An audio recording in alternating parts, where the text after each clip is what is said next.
नमस्कार, मैं आर के सिंह और आप देख रहे हैं आर के न्यूज, जो दिखाता है सच। दिल्ली के जंतर मंतर पर आरक्षण व्यवस्था को लेकर प्रस्तावित आरक्षण हटाओ आंदोलन को लेकर आदित्य राज सिंह का बड़ा बयान सामने आया है। आदित्य राज सिंह ने कहा कि आरक्षण जाति के आधार पर नहीं बल्कि जरूरत के आधार पर मिलना चाहिए।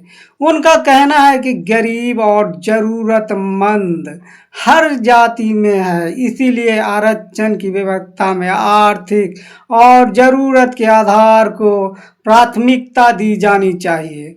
आंदोलन को लेकर अनुमति के सवाल पर भी आदित्य राज सिंह ने अपनी बात रखी। उन्होंने कहा कि इतिहास में बड़े बड़े आंदोलन बिना किसी अनुमति के भी हुए हैं और कई आंदोलन सफल भी हुए हैं। पहले उनका बयान सुनिए। 21 अगस्त को हम जंतर मंतर के आसपास मौजूद हैं और आप देख चुके हैं कि परमिशन पूरी तरह से डिनाई कर दी गई है।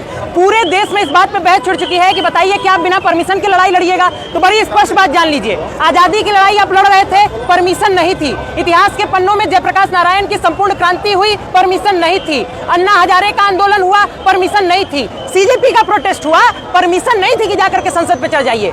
अभी झारखंड में बच्चों ने प्रोटेस्ट किया, परमिशन नहीं दी गई थी कि जाकर के विधानसभा में चढ़ जाइए। इतिहास के पन्ने में किसी भी सफल आंदोलन को परमिशन के द्वारा नहीं लिया गया है। इसलिए याद रखिए, यह आंदोलन हमारा और आपका है। हाँ, इस बात का भी ध्यान रखना है कि संविधान हमारे देश का संविधान है और वो संविधान हमको इस बात का अधिकार दे रहा है कि हम संविधान का विरोध करें। इसलिए आप संविधान भी नहीं तोड़ सकते हैं। आप ऐसा नहीं कर सकते हैं कि आप यहाँ आए हैं, आप सामाजिक व्यवस्था खराब कर दीजिए। आप ऐसा नहीं कर सकते हैं कि आप अराजकता फैलाना शुरू कर दीजिए। और मैं खुले तौर पे चुनौती के साथ कह रहा हूं, अगर आप असामाजिक तत्व हैं तो कृपया यहां आने की भूल भी मत करिएगा, क्योंकि यह सभ्य समाज का आंदोलन है। यह संवाद के माध्यम से सुलझाया जाएगा। अराजकता और विवाद फैलाना ना हम लोगों का काम रहा है, ना हम लोग इस तरीके का काम करते हैं। इस देश की सेना खड़ी होकर के हम लोगों की सुरक्षा में यहाँ खड़ी है। ये अलग बात है, उनके हाथों में लाठियां, लाठीचार्ज भी हो सकती है, परंतु आपका ये अधिकार नहीं है कि आप अपनी सीमाओं को लांघे। जब तक सीमाओं में रहिएगा तब तक ही सीमाओं पे बात हो सकेगी। आरक्षण के सुधार की ये आंदोलन अपने सफलता तक पहुंचेगी, लेकिन संयम का भी ये उतना ही बड़ा परीक्षा है। अब देखना है हम और आप संयम के परीक्षा में पास होते हैं कि नहीं होते हैं। और सरकारों को यह समझना होगा कि संवाद के लिए आपको तैयार होना पड़ेगा। ये 21वीं सदी का भारत है, जेनजी भारत है।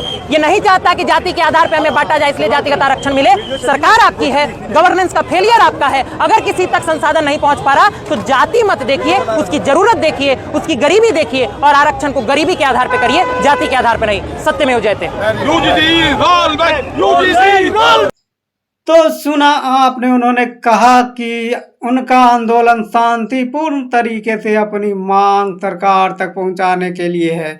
आदित्य राज सिंह ने यह भी कहा कि अगर अपनी मांग सरकार तक पहुंचाने के लिए उन्हें लाठी की मार भी सहनी पड़े तो वे पीछे हटने वाले नहीं हैं।